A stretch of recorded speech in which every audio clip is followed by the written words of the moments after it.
Guten Abend and willkommen. Hi, everybody. Welcome. We're excited to present our first ever historical drama about New Braunfels, Texas. We want to make this a yearly opportunity to explore our rich history and heritage. First Protestant Church of New Braunfels holds a significant place in the city's history as its founding church.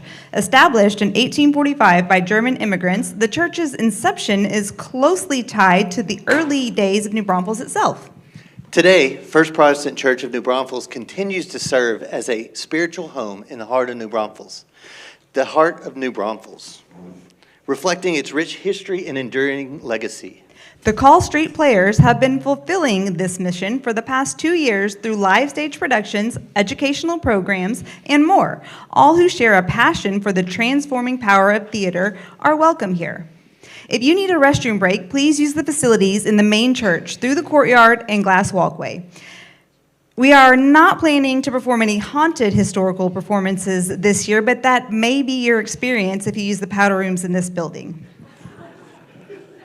And guys, if you haven't had a chance, go see Robin in the back. She'll give you some tickets, and you give her some money. And there's this thing called a last chance auction. And it has a selection of prizes. They're in the foyer as y'all came in. And please, get all that you can. Feel free to purchase as many tickets as you'd like and drop them into the baskets for the items you're interested in. The more tickets you enter, the better your chances of winning. All proceeds support the Coll Street Players, so have fun, take a chance, and who knows, you may just walk away with something incredible tonight. Or you can just scan the QR code on your table, and you can support the Coll Street Players that way through your phone. It's a secure and encrypted app, so don't worry about us stealing any more money than you wanted us to. It supports community theater, youth programs, and performances like this one tonight. You are about to see an original play, Dear New Braunfels, written by Coll Bissett. A few years ago, Carol started reading through letters and journals of the city's founders. The 175th anniversary was coming up, and she thought, wouldn't it be fun to see these characters come to life on stage? Carol worked at the New Braunfels Public Library for 25 years and was on the board of directors at Circle Arts Theater for 20. She's a theater enthusiast, and she's the perfect person to write the 175th anniversary play for the city. Of course, you may remember that anniversary was in 2020, and the pandemic ended the play's original performance. Carol read about the Coll Street Players in the Herald Zeitung in the fall of 2023, and a week before Christmas, she dropped off a hard copy of her play at the office for our musical director, Kirsten Boyd. Believe it or not, that script sat on Kirsten's desk for over a year. Hey, she's a busy lady. Well, eventually Kirsten picked it up and thought, hey, this is actually really good. This would be a great show for us to produce. And here we are, about to see its debut. We're excited to present the first ever production of Dear New Braunfels by Coll Bissett.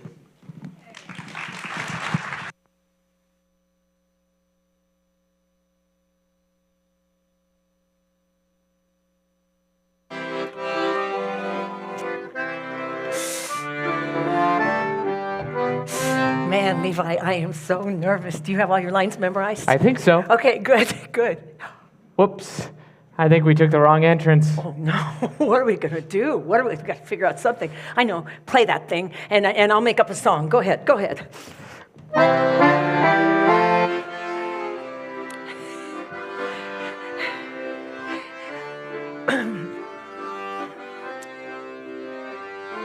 You are in my heart. You are on my mind. You make me so sad. Don't you know how good I am? Yeah. Don't you know how good I am? Yeah.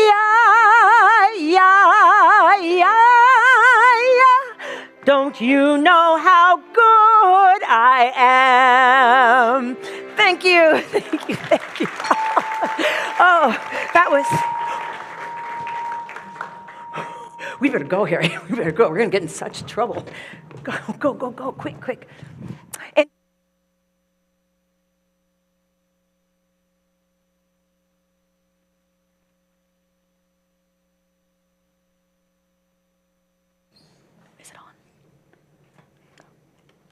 Yes, ma'am. We can help with the dusting. Yeah.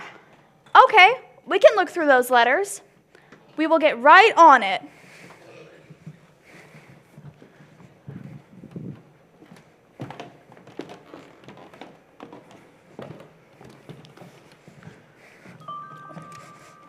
Hey, Kayla!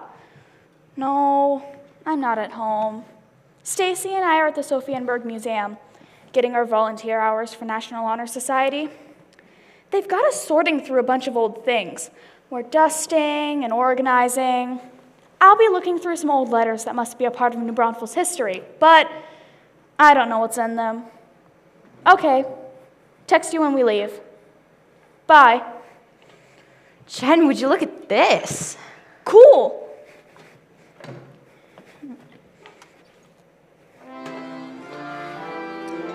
Oh my goodness, what's happening? I don't know. Maybe it's one of those power outages from the heat waves we've been having. A power outage with music? I don't know. Maybe there's something going on downstairs, and that's what we're hearing. Sophie. Oh my gosh, what was that? What was what? I swear I just heard and felt something. That's weird. It felt like a breeze, That's interesting. but it felt kind of good. That's really interesting. This is weirding me out. Yeah. When are they gonna turn the lights back on? What just happened? I don't know, but maybe it had something to do with this chest. Oh, look at these really old letters.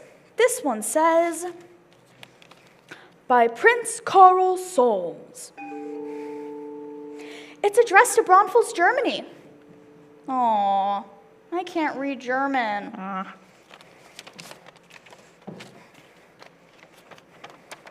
Oh, the museum has included their translation to English.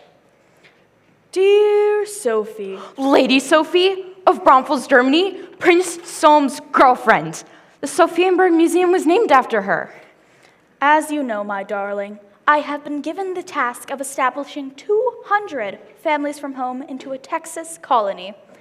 I've made camp in a community of flowing rivers, and we will establish a township. Each family who has come, I will give a town lot to build on. We gathered to establish this town on March 21st, 1845. Even though we are exhausted from our travels, high spirits prevail. I miss you, dear, and look forward to our marriage and life together. I am building a log cabin on a slight hill, and I've named it in your honor, Sophie. I call my new home Sophienberg. From there, we will build our life together.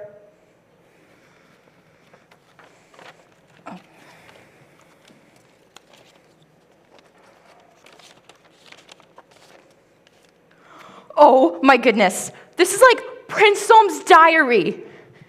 Today is Sophie's birthday, and while traveling apart from her in Texas, I have shot off the cannon in her honor. When I shot it off, the Germans thought the Mexicans were attacking. They gave a cheer and ran out of their tents with their pistols up. I felt so bad for scaring everyone that I gave $30 to the poor, and I bought a strong stallion for my travels. You know I can't resist a good horse when I see one. We heard there were Indians nearby, so I kept the horse saddled all night and slept with boots and spurs on. Yesterday, I met with two distinguished Mexicans, Don Antonio Navarro and Senor Veramendi. From Veramendi and Rafael Garza, I have bought a fertile, well-watered tract of land on the Guadalupe and Camal rivers. It will be a good spot for our German immigrants to settle when they arrive.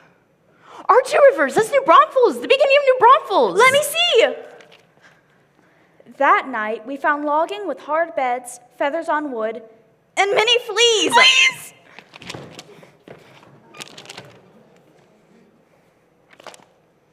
Today, Chief Johnson of the Tonkawa tribe swam the Guadalupe to greet us.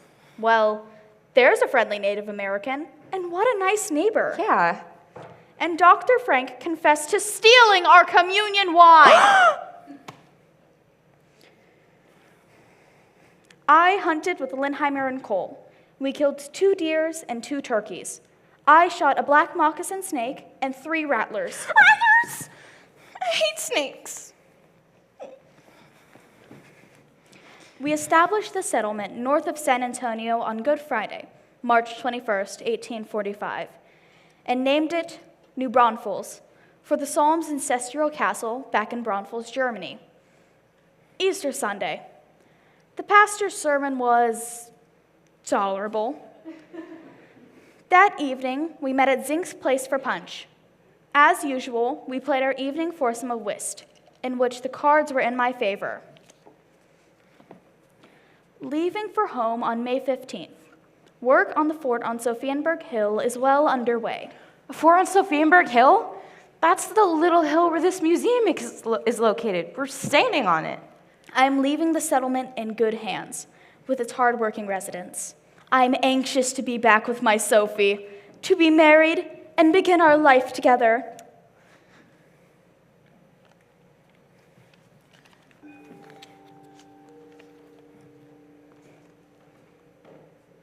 Well, once he had this town established, he didn't stay here long. Love called him back home. I don't blame him. Listen to his travel entry. On the road, I survived a dinner of squirrel meat, a breakfast of rancid bacon, an attack of chiggers, and a sudden dumping when the tree branch supporting my hammock broke. That's not a life that would entice a new bride. I guess I'd choose Germany if my man had a castle too.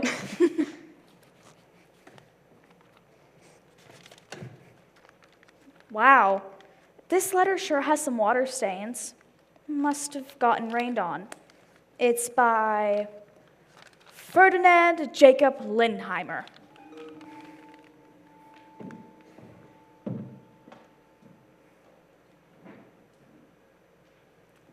He rode into New Braunfels with Prince Solms in 1844. He was the editor of our local newspaper, the New Braunfelser Zeitung, for 20 years. Oh, I've been to his house on Comal Avenue on a school field trip.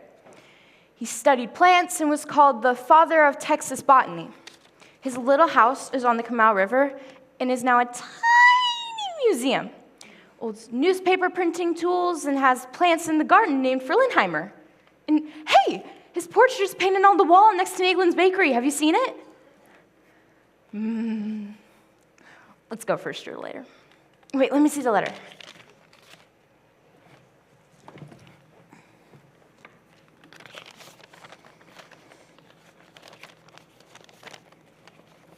It says, from the new German settlement on the Comal Springs, April 18th, 1845. Dear friend, we have landed about 25 miles northeast of San Antonio. The streams here flow crystal clear over the rocky beds. They are probably subterranean brooks that have gathered in the caves of limestone and suddenly come to the surface. Yuccas, cactus, mimosas, the air is full of fragrance and blossoms, that's for me. The cedars here bloom in January.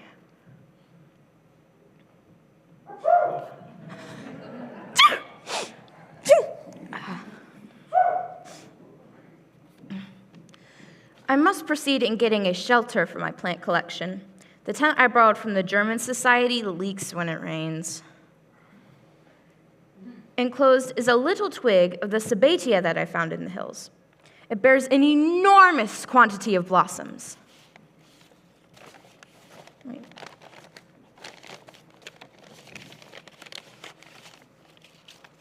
Look at this! Oh my goodness! The smell's gone.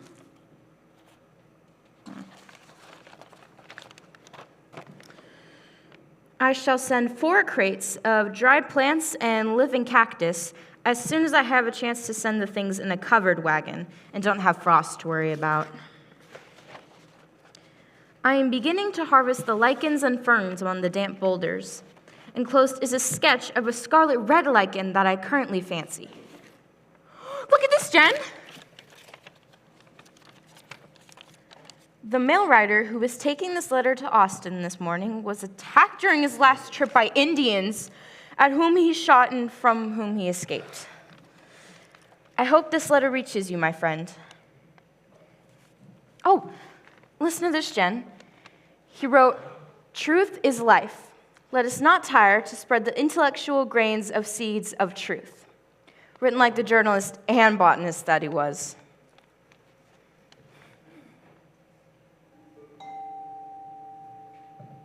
Best regards to your dear wife. Yours, Ferdinand Lindheimer.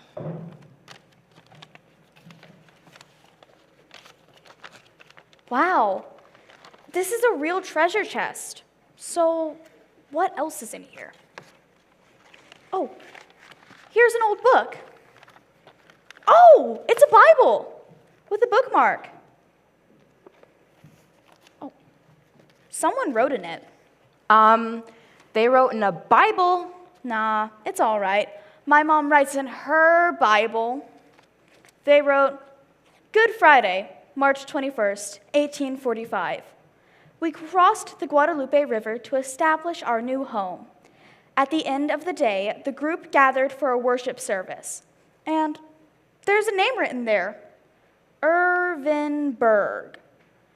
He's the one who started the first church here.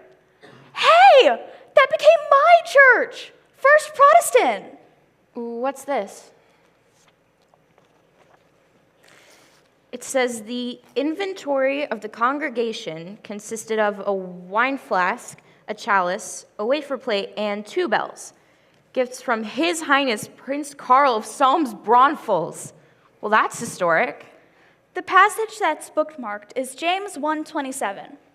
What God considers pure religion is to take care of orphans and widows in their suffering. Reverend Irvenberg was not only the first pastor at First Protestant, but he also started an orphanage here. He took in 19 orphans. I wonder how many slept in each bed. No, thank you. Ooh, here's a name I learned about when I went to Seele Elementary. It's a letter by Herman Seele. He was New Braunfels' first school teacher. What does it say?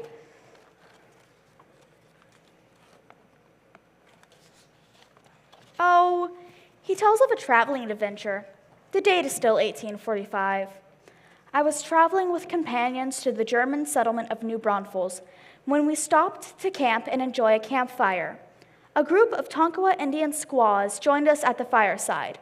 They wore big smiles and excitedly told us about the grisly feast they had just left. At the Guadalupe River bottoms, they had cut up, roasted, and eaten one of their enemies, a slain Waco Indian. They bragged about how delicious the meat was and hoped that eating it would enable them to give birth to warriors just as brave as the slain man. Wait, is that for real? Look, it's in his letter. Gross. They offered us ripe blackberries in a wooden dish. We, however, declined them because they had been picked by the hands of cannibals. What else does Seele say? I don't want to know.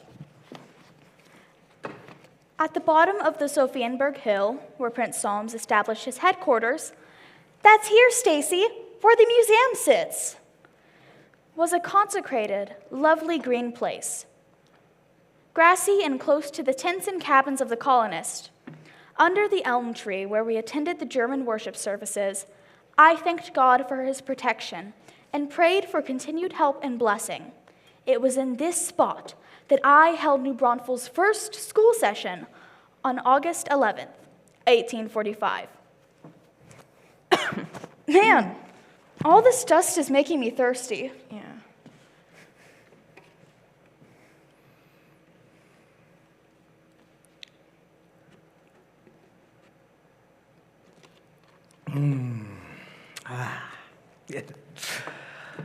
Oh, wie herrlich. Oh, wie schön ist in die Schule gehen. Oh, how splendid. Oh, how lovely it is to go to school. Rev. Irvenberg had taken on the responsibility of founding a school in which colonist children, both boys and girls, should receive moral and religious training and be given instructions in reading, writing, and arithmetics in English and German languages. the Reverend asked me to teach the 15 children who are registered to attend. Their parents paid 50 cents per month, and I received $8 per month. The first children came with suntanned faces and mostly barefoot, and greeted me with a friendly Guten Morgen. Guten Morgen, guten Morgen, guten Morgen. Guten Morgen. Danke schön. Line up, go into class. That's right. Off you go.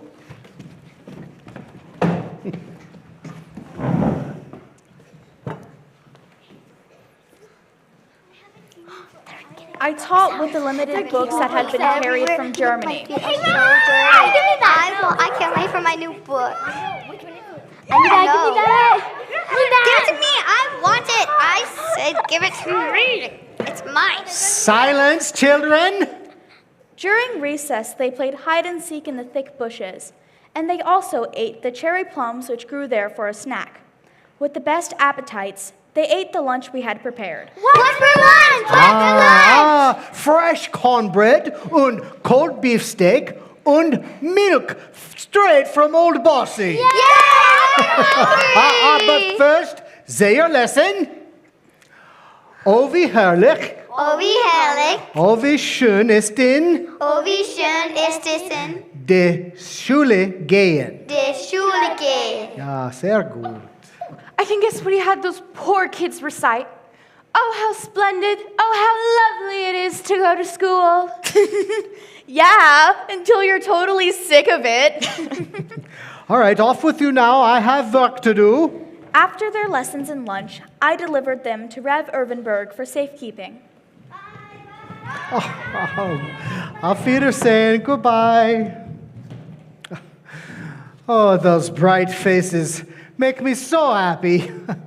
And now to my real work. I teach every morning, and in the evening I plow and plant and cultivate my fields, and mend my fences, grind my flour and my corn, cut and haul firewood, work on my house, and then correct the student papers.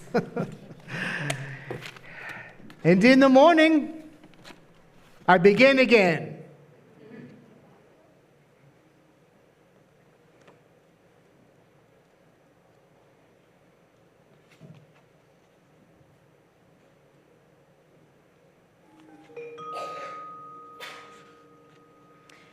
It looks like a year later, in 1846, another big wave of German immigrants came to New Braunfels. They had the worst of luck. What happened to them? They got hit with a cholera epidemic on the way. Reverend Ervenberg recorded 373 deaths. The road to New Braunfels was lined with corpses and dying people. And this is when Reverend Ervenberg took in many orphan children whose parents had died. More than 80 orphans arrived in New Braunfels during the epidemic. Some found homes, but 19 of them stayed with Pastor and Mrs. Ervenberg.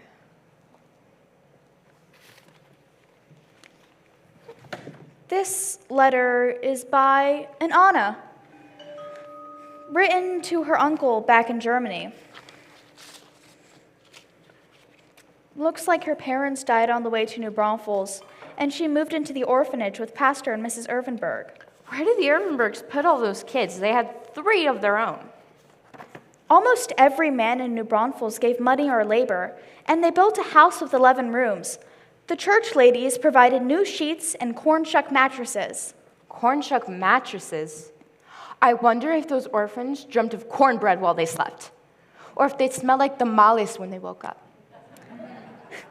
When the orphans arrived, the ladies made a hot welcome meal of corn pone, bean soup, venison sausages, catfish, and raisin-fried pies, with milk from the Ervenbergs' cows. What a feast! Yes, but it says most days they were hungry and without enough food. This Anna, the orphan who wrote this letter, was friendly with Lindheimer. She joined him on mule cart rides into the woods, taking plant samples. Look, veterinary. They studied herbs together, and Anna learned to make simple medicines. Anna had red hair. She was captured once by Indians and dipped into the river. They wanted to see what she dyed her hair with and recreate the color for themselves. One day, a big rattlesnake got inside the orphanage. Anna ran at it with an axe. Snake! Snake!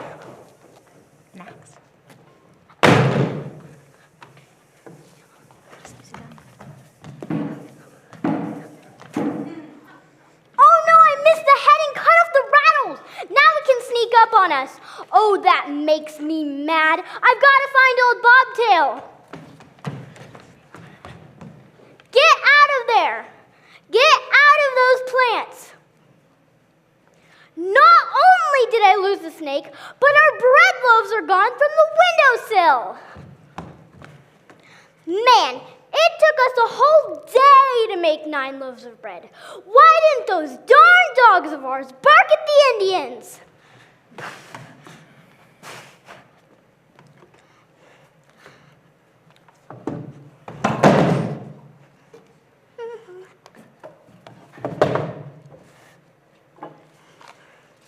Indians have a way with dogs.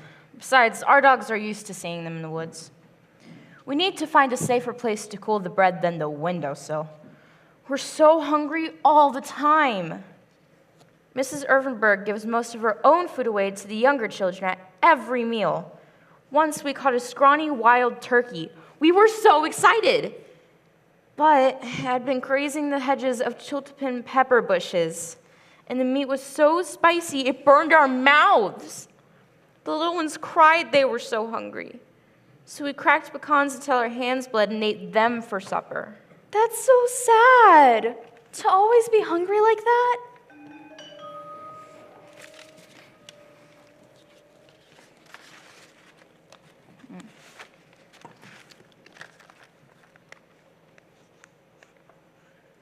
This one is by Ernst Green. Like Green Hall! He and his family spent 11 weeks on the seas, traveling from Germany to Texas. By the time they reached New Braunfels by wagon and ox team, Ernst was suffering from cholera. It's going around. Here, Ernst, drink this.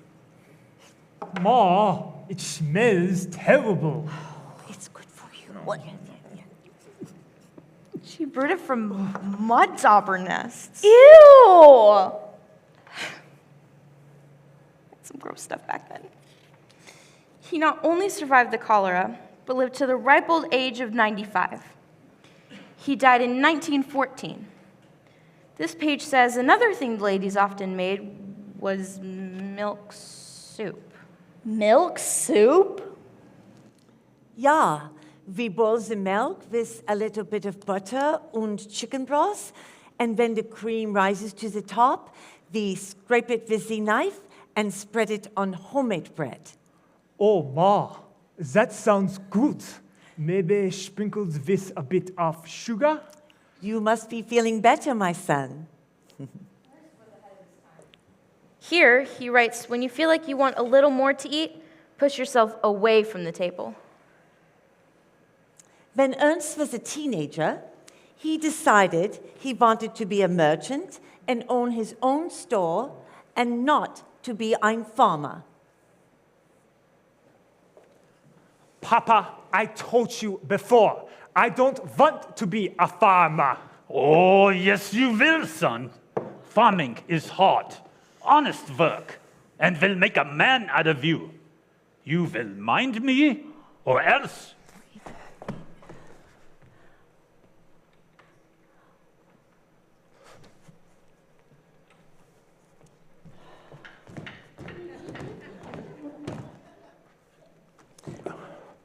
One day, Ernst took one of his father's horses and ran away. Months later, his father found him working on a ranch in Wimberley. The work was very hard, and Ernst was just exhausted. Oh, Papa, you've come for me. No, son. I came for my horse. What? But, Come on, horsey. Who feared? Horsey? Schnell!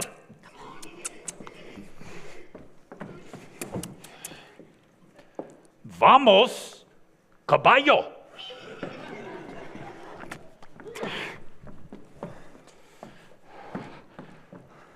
Giddy up! Ah, danke schön. Sehr gut, horsey. I've worked on my store inventory. It may be just a dream now, but one day, Well, this one has a happy ending. At age 19, Ernst came home to New Braunfels, married, and his father lent him the money to open a retail store in Green. There are lots of stores in Green today. We shop there all the time. He was careful with his money. When his own little girl asked him, Oh, Papa, will you buy me a doll from your store? no, we don't have any money to waste.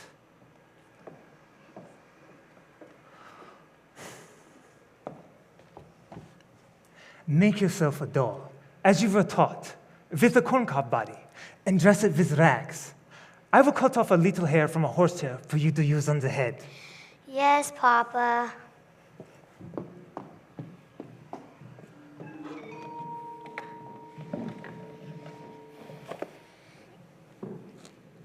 We only have time for one more letter, Jen. You choose. Let's see. Oh! Here's a name I know. It's a letter by Harry Landa. Oh, yeah.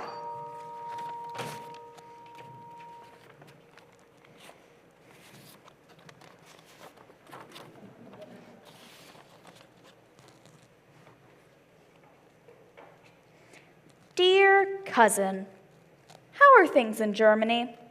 I know my parents miss their homeland, but you know me. I feel like a Texas boy. I have so many happy memories of being reared in New Braunfels. Oh, that's so cute. We were one of the few Jewish families in New Braunfels. I got in trouble with Mother for playing cards at school. She made me say 2 Hebrew words which I will never forget. Yehei Baraho, which means be a blessing.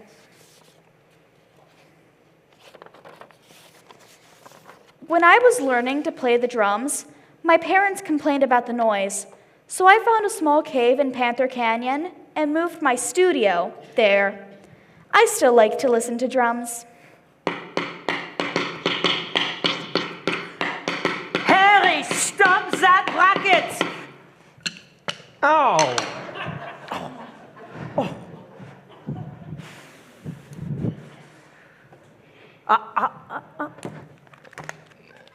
Put that down. Yay, hey, Barajo. Oh, I think it's time for you to practice your handwriting.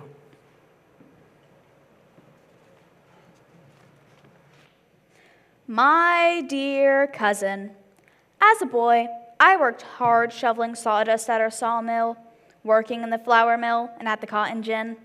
I handled our family's cattle before going to school, and then had chores afterward. We've learned to use the water power from the swift-running rivers here to power our mills. I'm learning a lot from my family's business, grinding and selling flour, producing feed for animals, lumber for sale, and buying and selling horses to the government cavalry. When my father died in 1896, my mother and I had all these businesses to run. Harry, I am thinking of purchasing some land along the Coll River on both sides, all the way up to the headwaters. It will give us more water power to run our businesses. Oh, your father's not here to ask, Harry. What do you think? Ma, I think you have a fine idea. You're a fine businesswoman. Dad would be proud. Oh, Harry.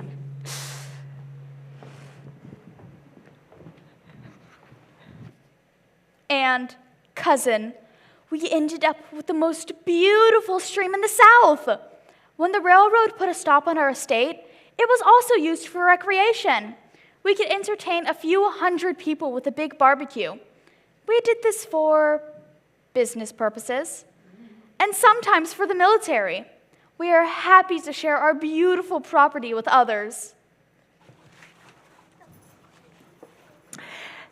Harry, I have another idea. Let me just get my jacket on. We just changed. Thank you very much. Harry, do you know that river grass in the Coll rivers? It's so ugly and it stops it up, and we never can seem to clean it up. Yes, Ma. I have ordered some duck eggs from China. Harry, I want you to build an incubator, and you will hatch the eggs. They will eat the grass. Yes, Ma. I'll do it. By the way, have I ever told you you're amazing? And don't you forget it, Harry, dear.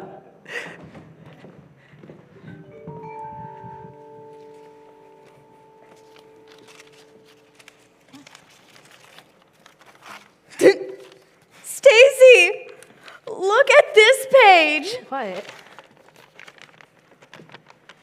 To Mr. Harry Landa from New Braunfels City Council. Dear Mr. Landa, it has come to our attention that the duck population you have added to the Coll River and Springs area is polluting the city's pristine waters. You are hereby advised to remove all ducks at once. Signed, the mayor. Oops, poor Harry in trouble again. And I think he left some ducks behind.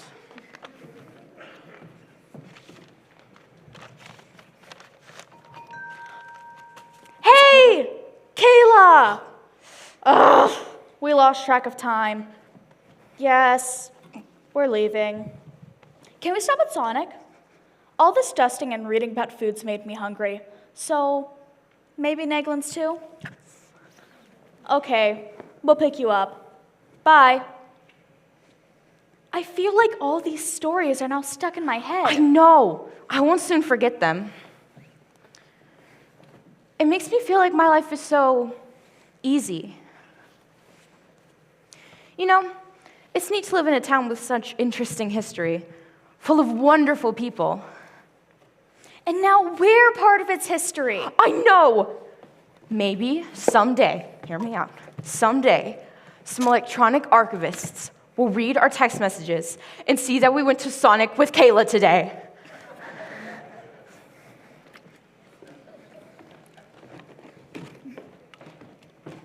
Stop! Watch out! What in the world? You scared me out to death! Old Bobtail's still on the loose. Jen, stop it! You know I hate snakes. Gosh.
Wow, that was amazing. Once again, dear New Braunfels.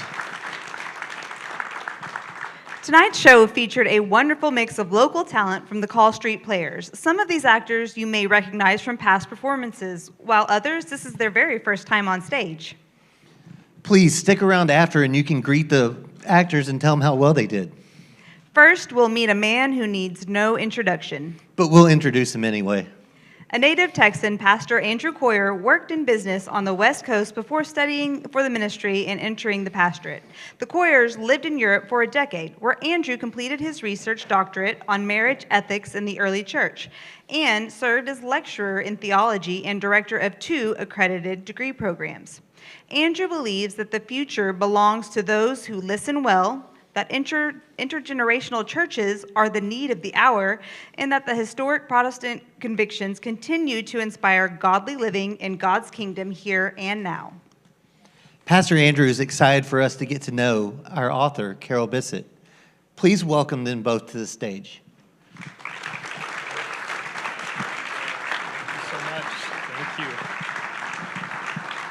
Thank you so much, and please do welcome Carol.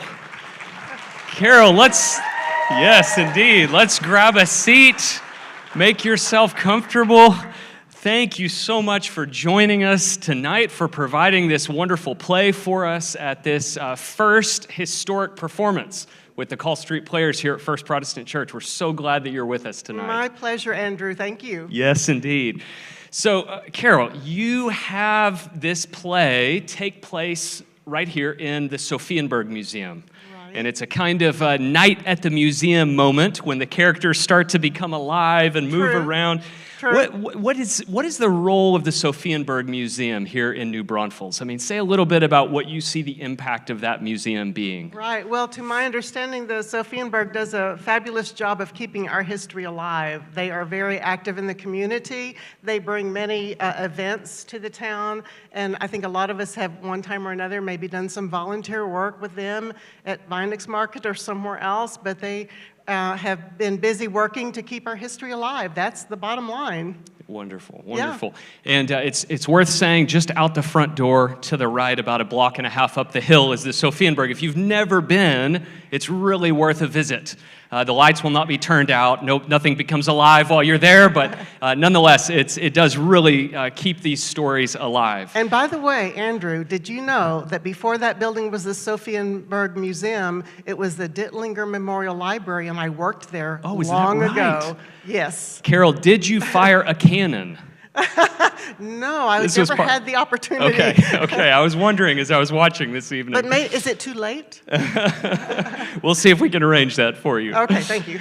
So you mentioned being a librarian for many years. How did that work kind of inform the stories that you told us this evening? Well, I was always, as a library worker, I was always very familiar with our own collection, and of course this local history. And of course, the Sophienberg has many, many more tomes of information and letters there. But we had a basic, small core collection at the library. So and they were kind of kept under lock and key because, you know, those books are out of print, and if they get lost or stolen, it's gone. So we were very familiar with those books, and the first one I ever read in the collection was years ago was Harry Landa's memoir, which was a little short book called As I Remember, and I enjoyed it so much it kind of led me to an interest to read more of the same. Yeah, wonderful. And it was very striking to me, among the characters that you presented to us this evening, you did something unique. You included one of the orphans as well, and her voice, Anna's voice, was quite prominent. How did that character kind of come into this set of stories for you? Well, of all the books that I read, there was one in this special collection that was called Orphans on the Guadalupe, and it is actually it's a historical novel, a little short book, about 88 pages or so. It was written in 1971 by a woman, and of course she did as much research as she could of the story of the orphans here in New Braunfels, and then wrote it up into a sort of a fictional story to round it out and make it more interesting. And so the stories that Anna told, I took from that Orphans on the Guadalupe book. Wonderful, wonderful.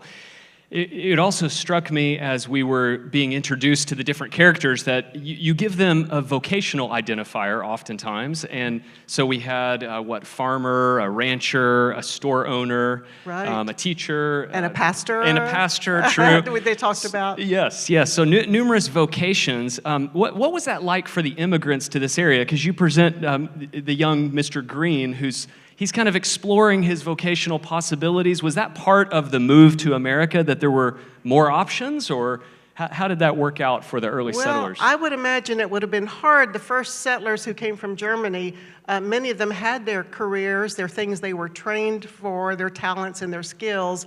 And I would imagine that when they first got here, some of those things might not have been available for them to practice. And kind of like Herman Seele said, here is a man who's a dedicated teacher, and yet he's a rancher and a farmer and a carpenter, and he's doing all these, and grinder of grain, and he's doing all these other, what we would think of as almost professions. So I would imagine careers were kind of up in the air when they all came over. And so, but that's an age-old story, the story of the young Mr. Green who wants something to do something different than his dad. That's a story as old and as modern as they come. Well said.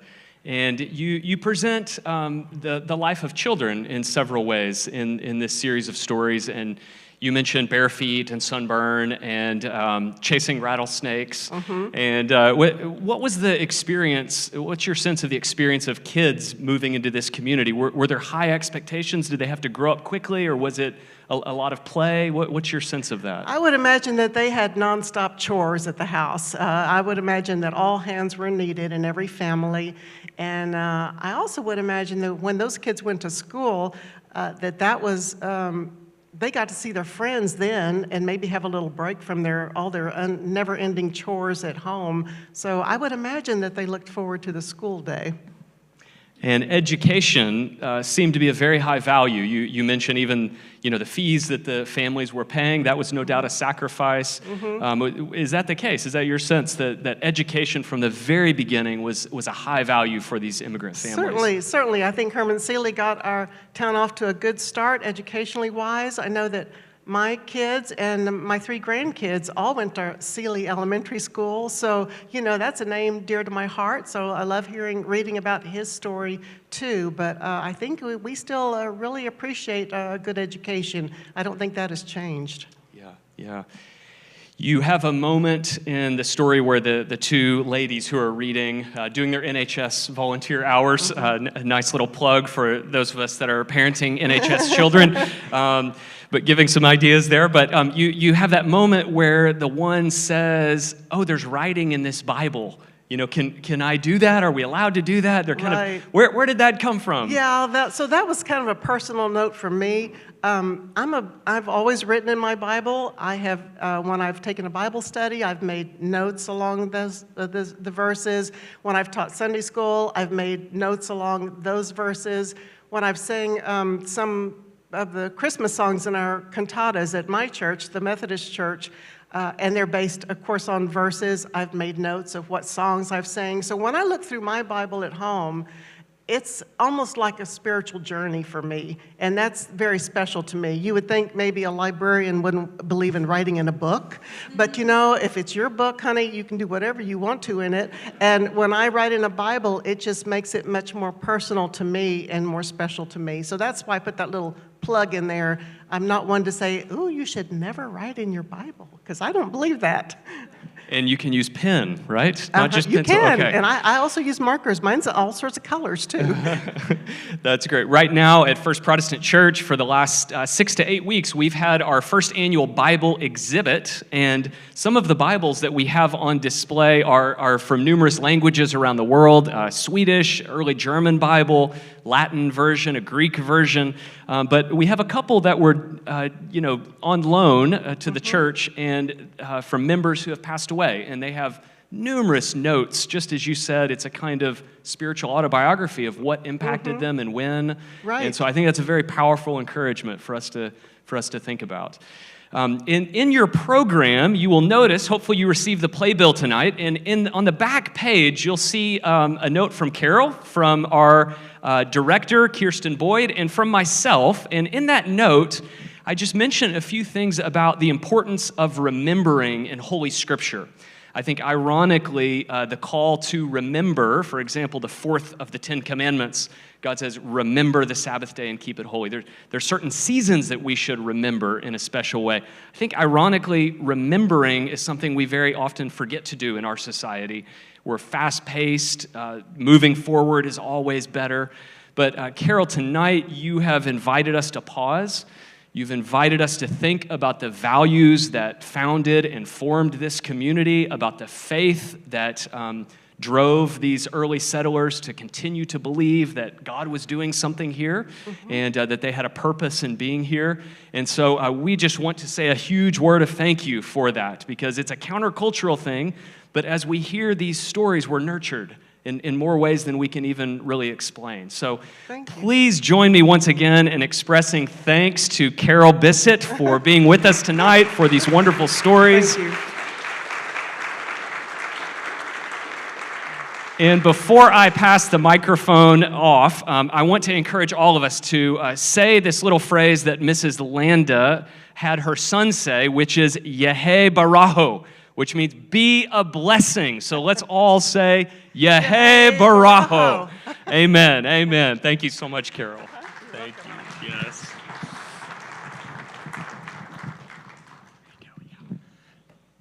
Thank you so much, guys. And thank all you guys for coming out tonight, too. I don't know about you, Eric, but I learned a ton about New Braunfels history today. I did, too, especially in the foyer where there's the 1S in New Braunfels sign. I learned that tonight, I think. Before you head out, don't forget to stop by and get your tickets for the chance auction. We'll announce the winners on Sunday. And we hope to see you back here soon. The Coll Street Players' next production is You're a Good Man, Charlie Brown, and it's August 7th through 10th. We have lots of other events this summer at First Protestant, and we're here every Sunday all year long. Yeah, and if you're here on Sunday at our 9:30 service, number one, Pastor Andrew's sermon will be more than. And you might get to see me sing in the choir. And nobody would want to miss that opportunity to hear your voice, Eric. You can also hear our contemporary musicians at the 11 a.m. service. Thank you all so much for coming tonight. It has been an honor to present this and revisit some history. Absolutely. We hope you enjoyed the show as much as we did. And a big thank you to everyone involved in making this production possible.